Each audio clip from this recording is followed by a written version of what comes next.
wag nyo akong patayin. Dahil kung papatayin nyo ako, lalabas ang buong katotohanan ng mga ginawa ninyo sa DPWH. There are really threats to me right now. Dahil baka noon hindi alam ng iba ang ibang hawak ko maliban sa Cabral Files. Ang lumabas na sa media ay tip of the iceberg ko lamang. Kung ilabas ko lahat ng mga files na hawak ko, maiintindihan ng taong bayan bakit higit pa sa lahat ng ibang mga target, ako ang pangunahing target ng iba't ibang mga personalidad sa nakaraang mga araw at linggo. At the more na inaatake ako, the more na nakikita ng taong bayan na tila may dahilan na nais ng iba na patahimikin ako, at ako naman po ay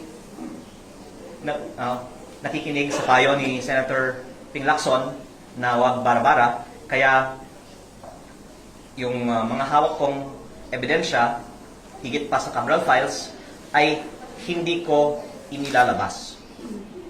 Pero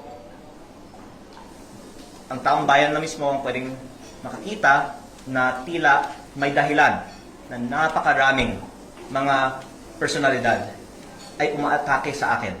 Kung ako naman po ay walang hawak na damaging evidence, siguro marami naman pong ibang atakihin nila na lang. O maraming ibang mga talakayin nila na lang. Pero ang dahilan na ang daming mga umaatake sa akin ay sa kadahilanan na ang hawak kong ebidensya ay higit pa sa Cabral Files, at kung ilalabas ko ito, malaki ang magiging consequences nito para sa ating bansa, at dahil sila po ay nagmamonitor sa ating press con ngayon, ako po ay sumusunod sa payo ni Senator Ping Lacson na wag bara-bara. Basta wag nyo akong patayin.